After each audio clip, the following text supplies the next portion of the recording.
Unsung Murder Ballads discusses topics of a disturbing nature. And we're not going to hold back on the graphic details and disturbing content. So we do not recommend our podcast for children under the age of 13. And while we respect the victims and their families involved in these tragic cases, we're also going to be critical of mistakes that are made during the investigations. And we're going to use dark humor to express ourselves now and then. So with that said, this podcast may not be for everyone. And that's okay. We're glad you're here checking us out. And if you've made it this far, welcome to the Unsung Murder Ballads family. And follow us on Instagram at Unsung Murder Ballads if you want to talk to us.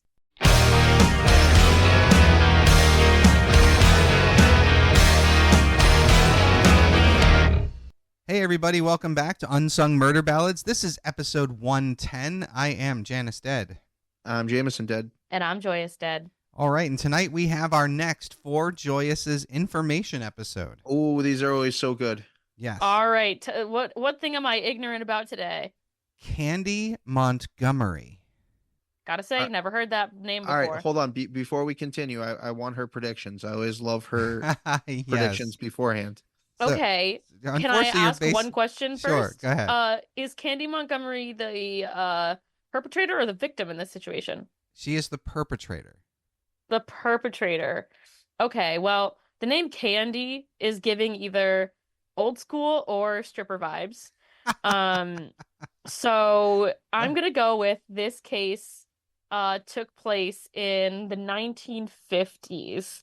And I think she had an abusive husband. And, well, you know what? She had to kill multiple. She killed her husband, and then she killed a bunch of other husbands. That's my theory. Oh, so she's like a Black Widow. Is your take?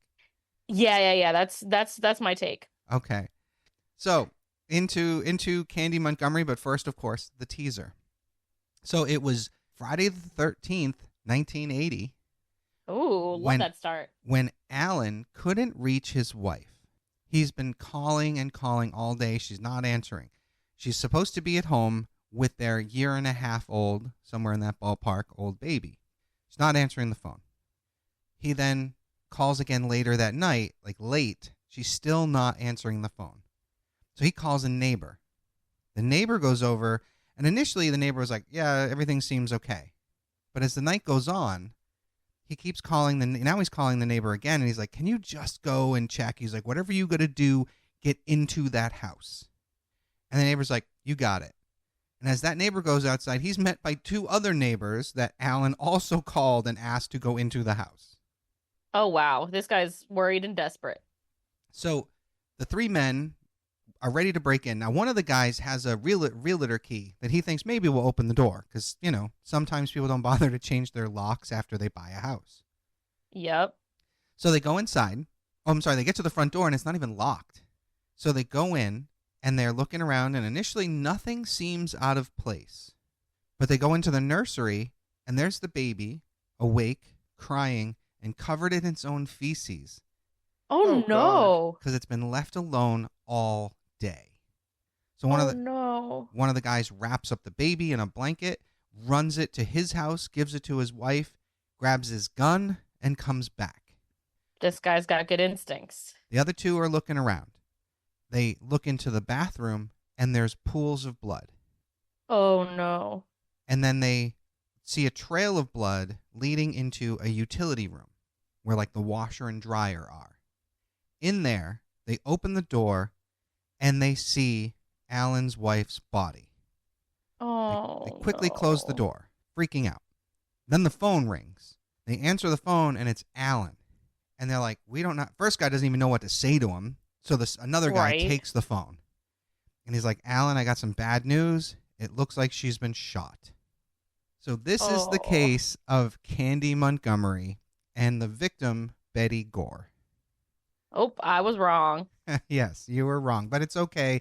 You were basing it off a name only.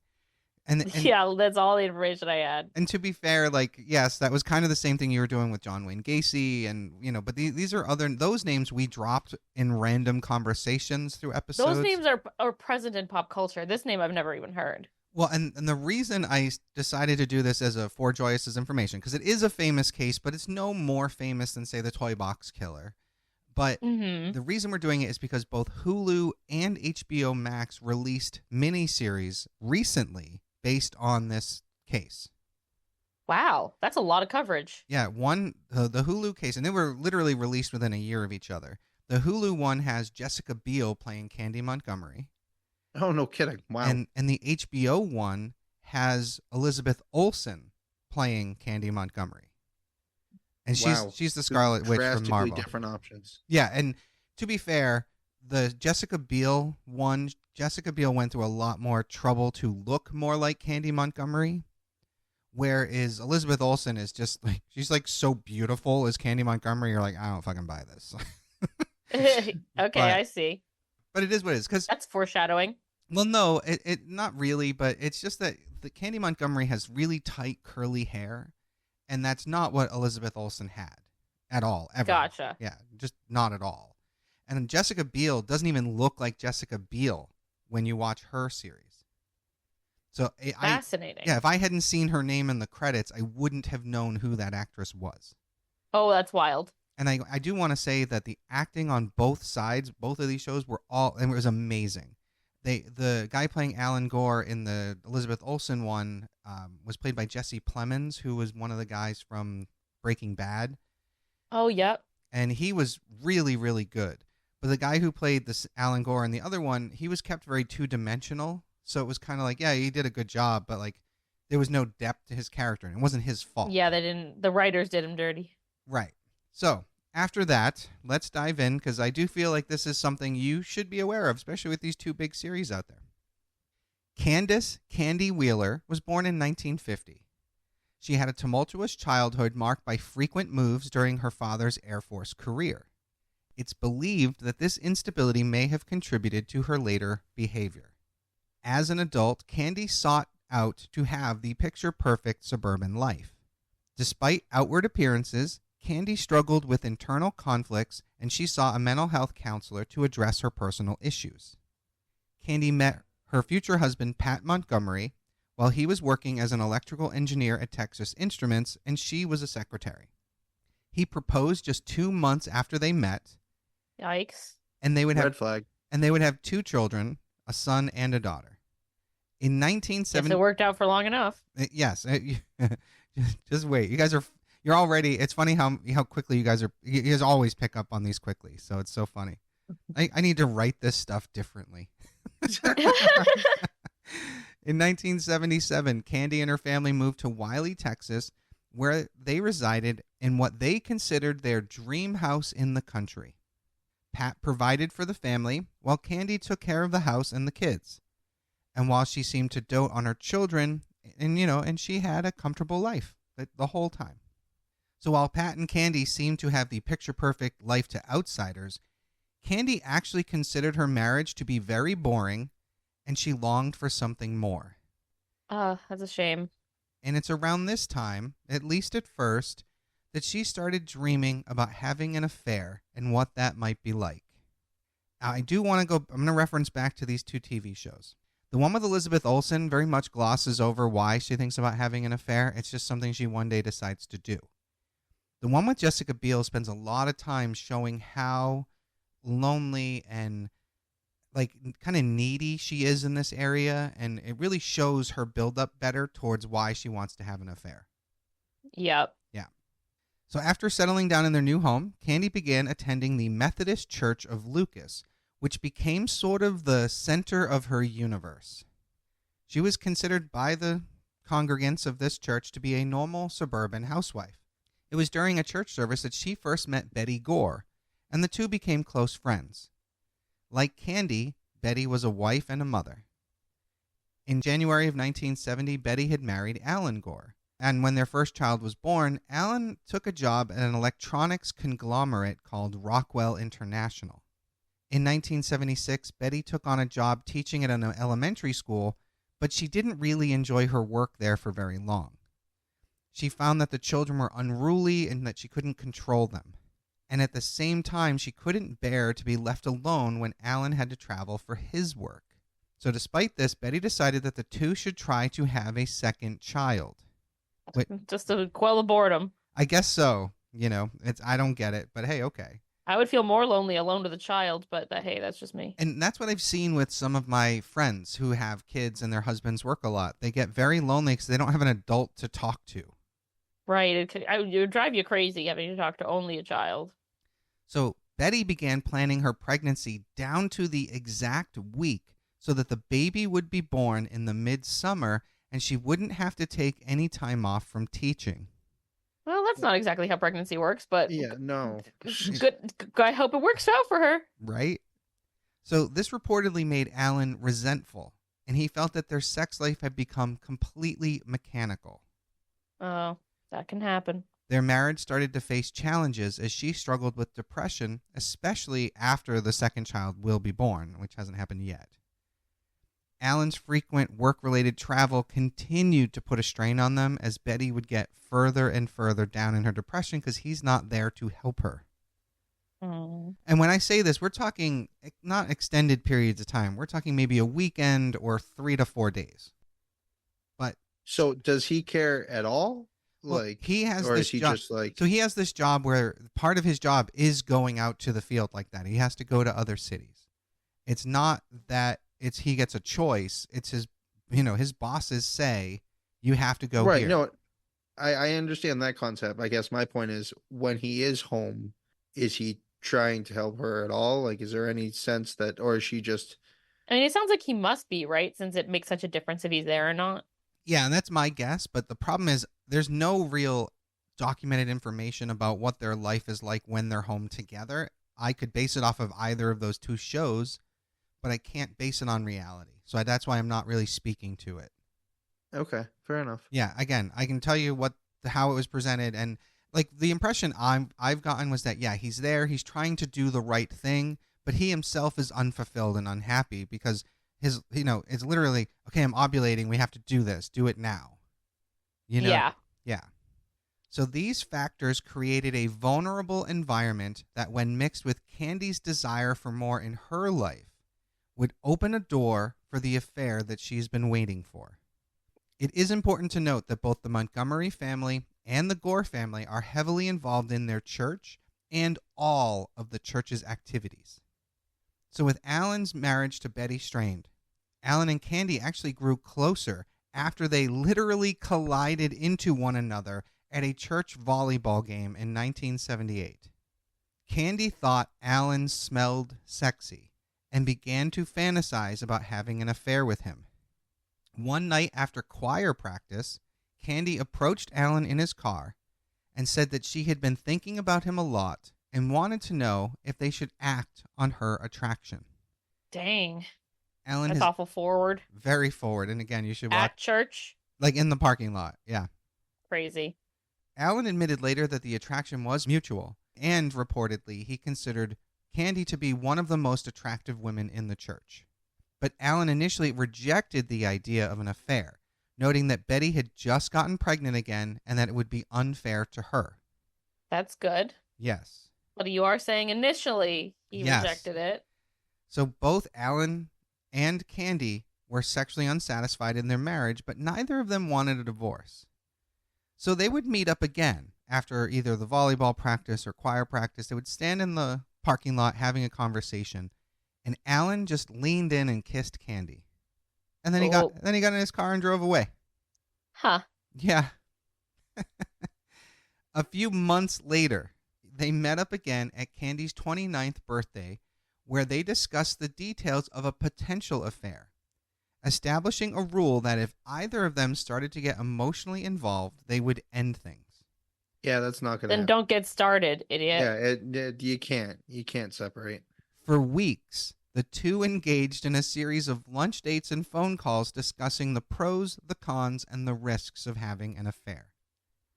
This is like so thought out. It's so I methodical. don't know it's much so- about affairs, but it seems kind of odd, no? It's a weird way to do it, especially the way it started, where Candy's just like, "Hey, do you want to fuck?" It's not like. I mean, she didn't say it that way, I'm sure. Now they're like, But, let's make a project plan and Yes.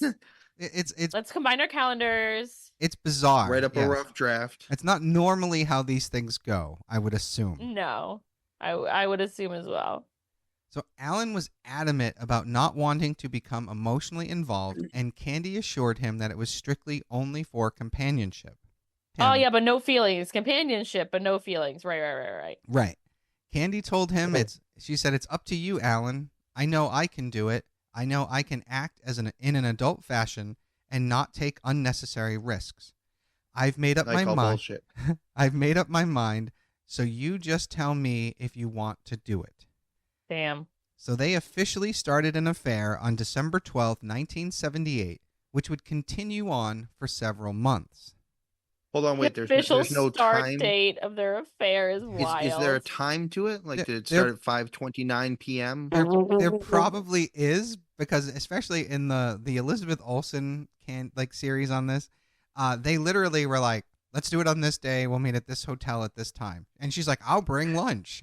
Right? Oh my God. It's hilarious. So while Candy reportedly felt guilty about deceiving Pat, her husband, she never felt uncomfortable around Betty, and even threw a baby shower for her lover's wife.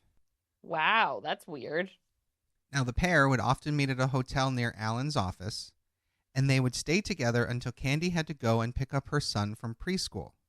Candy eventually worried that they were falling in love with each other, and they decided to call it off once, and that was around the time that Betty was about 7 months pregnant. However, they picked up the affair again after Betty had her second child in July of 1979. That sucks. However, again, shortly after that, Alan and Betty decided to work on their marriage, and they went to a marriage encounter program to strengthen their relationship. Now, a marriage encounter, they're like weekend-long religious retreats that help couples focus on communicating with each other without the distraction of their busy lives. Some equate it to like a cult. So, Well, we're drawing lines of religion and cults. yeah, but I mean, you're right. But even like the people in the church at their church thought that these marriage encounters were like a cult.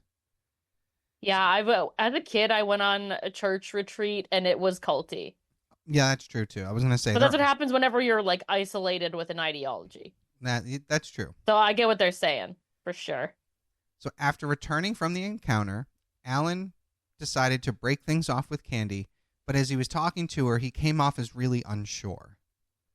So Candy told him, Alan, you seem to be leaving it up to me. So I've decided. I won't call. I won't try to see you. I won't bother you anymore.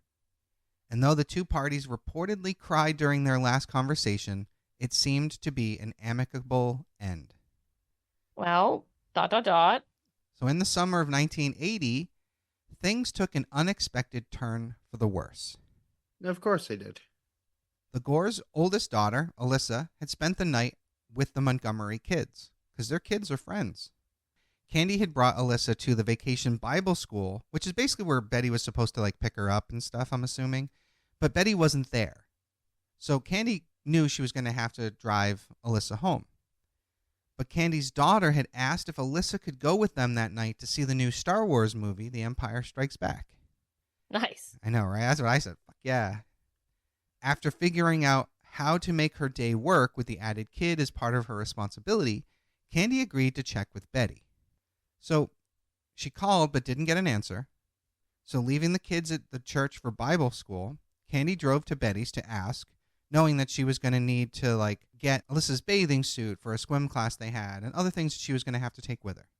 So then Candy returned to the church. She took the kids to the pool, and then she brought them to see Empire Strikes Back. That night, Alan was away on a business trip, and he became worried when Betty wasn't answering his phone calls. As we've said, he asked neighbors to go in and check on her, and he even called Candy, who was watching his daughter, and talked to her, and she assured him everything was fine. She saw Betty. However, after more attempts to didn't reach his wife, he became so worried that he had his neighbors basically break into his house. They found his baby, Bethany, in her crib, and in one of the neighbors' words, they found an ocean of blood leading to the utility room. Oh. So the neighbor informed Alan that Betty was dead, presuming she had been shot. Distraught, Alan called Candy again at 11:30 p.m., informing her of Betty's death and asking if she could continue watching his daughter Alyssa. She agreed and later broke down crying in Pat's arms. The next morning, the police reported that Betty was murdered with an axe, not a gun, Oh, oh. and that they had found bloody footprints in the home. Upon learning this news, Candy used a pair of garden shears to cut up her rubber sandals, which prosecutors would later say she had done to destroy any suspicion based on the pattern of those soles. Yeah, that makes sense. As the last person to see Betty alive, Candy became the main suspect in her murder. The police questioned her several times, and though her alibi seemed airtight, that all changed when Alan admitted to police that he had been having an affair with Candy, giving the police a motive for the killing. Yup. Candy was arrested and charged with Betty's murder, which she denied committing. She was later released on bail and given the full support of her church, and she hired a fellow church member, a lawyer named Don Crowder, to represent her when the police started accumulating evidence they believed linked her to Betty's murder. Although Don Crowder had no experience with criminal trials at the time, That's not Oh a my good person God, to hire. right? Well, he's a friend, right? I mean, she's putting her trust in a friend versus an actual experienced lawyer. But Choice. But he approached the case with unmatched audaciousness, despite receiving a lot of hate from the community for defending Candy. The community's not loving her. The church, some of the church members are on her side and some are not, basically. It's a relatively small town outside Dallas. So he purposefully misinformed reporters and used several other unconventional strategies to help Candy defend her case. Damn. Don Crowder asked Candy to take a polygraph before the trial. Her own lawyer is encouraging her to take a polygraph. Yeah. And this affirmed that she was not lying about her account of the events of the murder. Sure it did. Exactly, like we all know these aren't reliable. Crowder later enlisted a psychiatrist and clinical hypnotist named Dr. Fred Fasson to uncover Candy's memories of that night. Great. We're using hypnotists and we're using fucking polygraphs. This is great. This is 1980. God, what a time to be alive. Through several hypnosis sessions, Faison said he discovered that Candy had experienced childhood trauma. He was also able to piece together what happened the night of Betty's killing, which Candy later recounted during her October 1980 trial. Due to what Dr. Fasson uncovered, Candy pleaded self-defense in Betty's murder. Oh, wow. Yeah, this is why I left this whole section out until now. What the fuck? This is the plot thickens. Right? You should watch these shows. They're so good. All right. During her testimony, she alleged that on Friday the 13th, 1980, she had tried to call Betty to ask if Alyssa could spend the night, but couldn't reach her. She then decided to drop by her home. The two sat and talked for a while until Betty dropped a bombshell. To Candy's surprise, Betty revealed that she knew about the affair. Oh, shit. Oh. At first, Candy tried to lie, but Betty showed her letters and cards that she had given to Alan. Girl, why'd you do that? Cover your tracks. Right? Idiots. Candy unsuccessfully tried to calm Betty down by confessing, but assuring her that the affair was over. She claimed that Betty then got up, went into the utility room, and returned with an axe, saying, "You can't have him, you can't have him, I've got to kill you." Huh. Now that doesn't really sound like something someone would say. So, I'm going to play devil's advocate here. You have a woman struggling with depression. She's probably got some postpartum thing going on. Her husband's away. She's learned her husband was having an affair. And here's the fucking woman that he's been fucking that whole time sitting in her kitchen. Okay. Yeah, no, I see what you're saying. I can kind of see it. You know, Yeah. depending upon the depths of where she was emotionally and mentally, I can kind of see it. So according to Candy, Betty then attacked her. Candy said she eventually gained control of the axe and hit Betty as the two continued to struggle. In an uncontrollable act of rage, Candy proceeded to hit Betty 41 times. Hmm. Oh, God.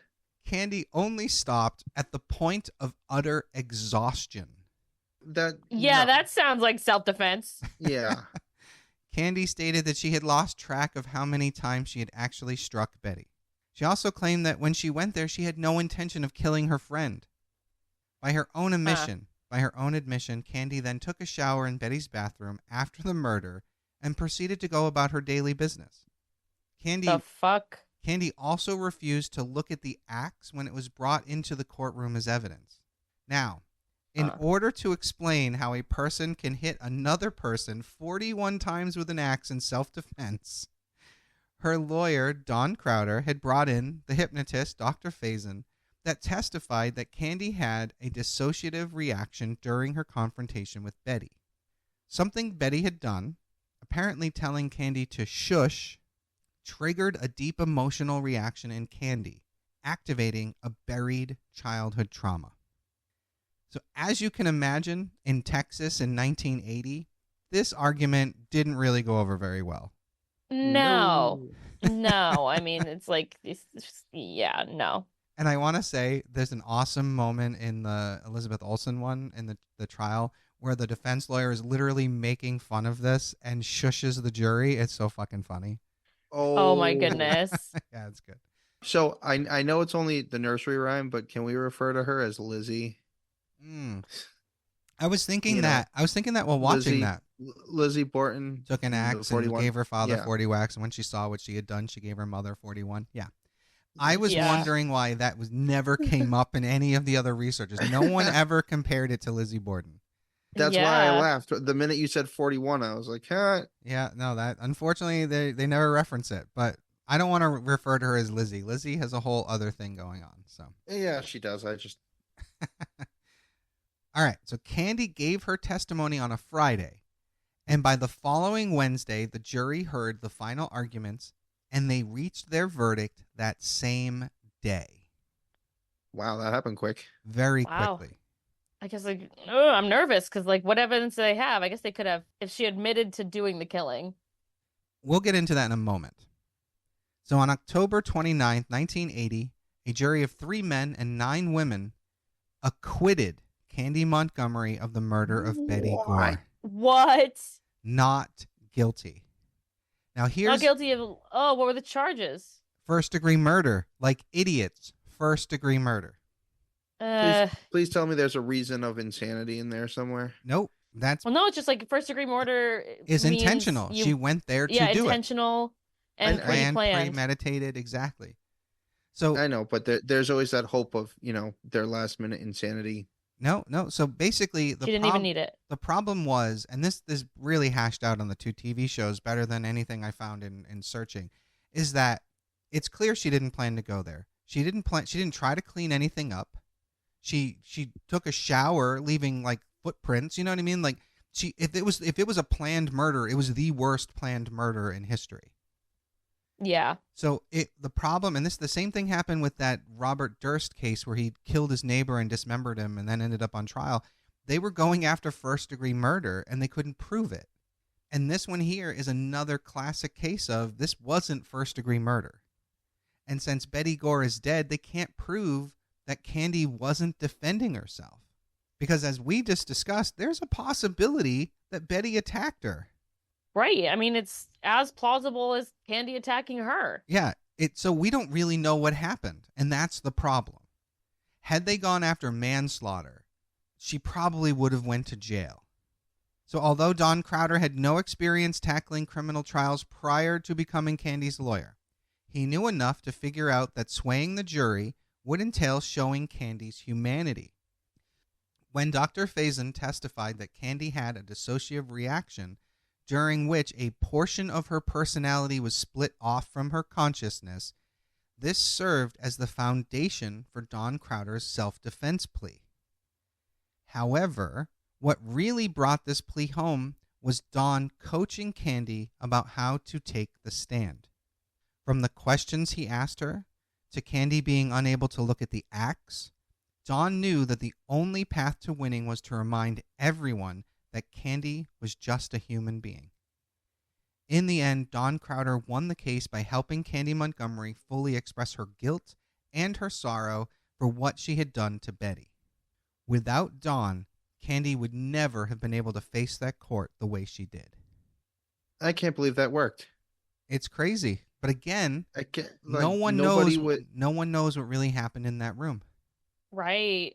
And we don't know. And it's a poor job of whoever the prosecutor was of Exactly. choosing that charge. Because, like, we're all, I mean, we know a little bit more than your average person because we talk about these cases all the time. But, like, remember when you said first-degree murder, we were all like, what the hell? Like, that's not the charge here. Exactly. We can't prove anything one way or another. And that was the Right, biggest we can't problem. be sure. Yeah. Reasonable doubt exists for a reason. And we know, like, postpartum can really, really fuck people up. Yes. Postpartum depression, postpartum anxiety, postpartum psychosis can be a thing. Right. And again, we don't know what happened. And that's the sad truth of it.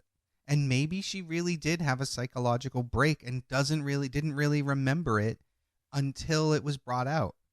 That's entirely reasonable too.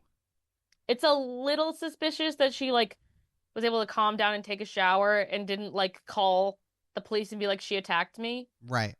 And the other part of it, she didn't try to clean anything else up, showing that she just left. So that's a whole other argument in and of itself. Yeah, and that she, like, even as, like, a friend, like, didn't do anything about the baby. Like, that does point to being dissociated. Yeah, that baby part really upset me. When I was watching the shows, even before I started really digging into researching it, I was sitting there like, why hasn't she gone to help that crying baby? Because at the very least, this is what my thought was, take the baby with you and say, oh yeah, she asked me to watch the baby tonight or something, just so you know the baby wouldn't fucking, I don't know, die. Right. And that didn't happen, which again, to your point, shows that there may have been a dissociative act. So one of the jurors actually claimed that he felt the prosecution never really had a case against Candy to begin with. And another revealed that it only took them 6 secret ballots to arrive at their final verdict. Wow. That's crazy. Yeah, it just sounds like they didn't present. Yeah, and it was hard to make a case against that. Because they probably thought, like the Robert Durst case, that they had an open-closed case. They thought it was just going to be a slam dunk. Right. But the standard of justice is beyond a shadow of a doubt. Like, there's no way that this person did not do it. And the fact that the jury came to their conclusion so quickly expresses that perfectly. There was no debate amongst the jury. Right. So many of the spectators outside the courthouse were shocked as Candy Montgomery walked freely out of that courthouse. Some of them, I bet. Some of them shouted at her murderer as she passed them. Alan Gore. I still think that if she had a dissociative episode in which she killed somebody, I mean, they should have tried her for manslaughter because you need to be in some sort of psychiatric treatment if that happened. Agreed. There should have been some more consequences than just her getting to walk out free. I 100% agree with you. But this is Texas, and this isn't the first time we've seen it happen. Yep, that's true. So Alan Gore shook his head sadly as he left, but refused to give statements to the press. Because what do you even say? I know, right? That's so awful. Betty's father... And no matter what you say, you're going to look bad. Your affair partner killed your wife. Exactly. There's nothing he can do or say that's going to make him look any better. Mm-hmm. So Betty's father, Bob Pomeroy, on the other hand, he told the Fort Worth Star-Telegram that justice would be done eventually. Which to me sounds like a threat. That's ominous. Yeah, I was going to say, that sounds like a threat, but I think he means God. Yeah, Yeah, God, but sure. you have to phrase that differently. That's just Agreed. weird. That sounded like such a threat. So Dawn Crowder received death threats after the trial, and people he considered friends would even start avoiding him, like and avoiding sitting next to him at like football games and things. Damn. But Dawn Crowder did not let any of that hold him down. In 1986, he decided to run for governor of Texas, and although No shit. And although he lost, he received over 118,000 votes. Wow. Wow, that's impressive. Later in 1990... He sure knows how to spin. He's good at that, yeah. And I was wondering if he was going up against George W. Bush at this point, but it might have been a little early for George W. Bush. Yeah, but maybe not. I didn't look it up. Later in 1990... That's wild. Right? Later in 1991, Don Crowder also opened a sports bar called Games Day Sports Cafe. And unfortunately, he had to shut the business down after several complications took it to the brink of bankruptcy. His business's failure affected his mental health, and he grew even more disheartened after his brother Barry died in a tragic accident in 1997. On November 10th, 1998, Don Crowder died from suicide at the age of 56. Oh, that's really Oh. sad. Alan Gore largely stood by Candy during the trial, adamantly claiming that the affair had ended and that it had been mutual. This actually worked to help her self-defense argument, which Right, I guess it didn't sound like she was avenging. yeah, she 'Cause it was wasn't like they both wanted to end the affair. right. She wasn't the jealous, jilted lover, Mm-hmm. Less than 3 months after the trial, Alan married a woman named Elaine Clift, and the couple relocated to Shashi, Texas. What the fuck? Yeah, That's wild. he couldn't have been that upset, is all I'm saying. Right. It's also around this time that Alan lost custody of his 2 daughters, and 4 years later, in 1988, the girls would be adopted and raised by Betty's parents, Bertha and Bob Pomeroy. Wow. Around the same time as this official adoption, Alyssa and Bethany had reported to her grandparents that Alan and his second wife Elaine would frequently punish them by withholding food and making them take cold showers. What the fuck? Yeah. Alyssa claims that her stepmother made her read the book Evidence of Love, which detailed Alan's affair and Betty's murder when she was only 10 years old. What the fuck? Well, that's just not okay. That's some fucked up shit. No wonder he fucking lost custody. Bob Pomeroy also recounted an occasion where Bethany returned from a visit with Alan and Elaine with tufts of her hair pulled from her scalp. Oh. Oh my god. Yeah. So I don't know if this is Alan's fault or if this is Elaine's fault, but if it's Alan, you can almost see an added layer of what maybe Betty was going through. You know what I mean? But I don't know. I'm speculating. Well, either way, if that's happening to Alan's child and he's allowing his wife to do that, then Exactly. fucking he allows abuse. Exactly. So Alan Gore has since divorced Elaine, and by all accounts, Alyssa and Bethany, his children, are still estranged from their father. As they should be, for their own good. Exactly. Alan Gore has lived privately ever since, and he is now retired and lives in Sarasota, Florida, with a domestic partner he's been with since around 2016. Yeah, of course he lives in fucking Florida. Candy Montgomery has stayed out of the public eye since the trial, though she and Pat eventually moved to Georgia, and that's where she began working as a certified family counselor. Are you What? the shitting hell? me? No, I wish I was. A murderer! That shouldn't be allowed. I don't know. This is Georgia in the 80s. What do you want me to tell you? I guess if she was acquitted, then it's not on a background check. That's very true, but you should be able to look her up, I think. Oh, this is Well, before the internet. And thank God God damn for it. the internet. Now, but not then, now that I'm realizing. Yeah, it. no, that's insane. Imagine finding out later that you Hired got your this family woman? counseling from a woman who murdered someone. Oh, man. So it's also been reported that Candy and Pat split shortly after their move. She reportedly now goes by her maiden name, Candace Wheeler, and works as a mental health therapist. Insane. Yep. Well, if you're listening and you live in Georgia and that's your therapist's name, I have some bad news. Right? So while Alyssa and Bethany Gore were mentioned throughout the trial, the same cannot be said about Candy Montgomery's children. It's difficult to tell where her children are today, as it appears their names have somehow never been fully made public. Good. They deserve privacy. Agreed. And as we've sort of already discussed, in 2022, 2 high-profile television series brought renewed attention to the Candy Montgomery story. We've already talked about who's been playing them and how well it went, but the interesting thing is how each show delves into different parts of it, and that it makes it very different. So I highly encourage, if you're going to watch them, watch both of them. it's gonna be a little jarring if you go from one to the other, because the portrayals are a little different, and it's gonna make you compare them in ways you shouldn't. But all the Do we performances. have titles here? That's yes I do. I'm sorry. So the one on Hulu is just simply called Candy, and that's the one with Jessica Biel. The one on HBO Max is called Love and Death, and that's the one with Elizabeth Olsen.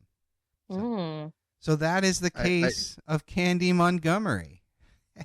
Now, I feel like the two series, the way you're describing them, gives it a making and convicting a murderer vibes here. No, because they both. Well, I can't say that. I definitely, the one with Elizabeth Olsen leans heavily on the side of the self-defense argument. The other one leans more into the dynamic of the relationships more, and kind of leaves it more open to interpretation. Mm-hmm. But either way, they're both great. I highly recommend them. Interesting. Is this a very famous case? Like that this one ended up being for Joyous's Information? Exactly. This one was massively famous, and after the two series came out, once I sat down and started watching one, I decided that with the two series, it was famous enough to add as a FJI.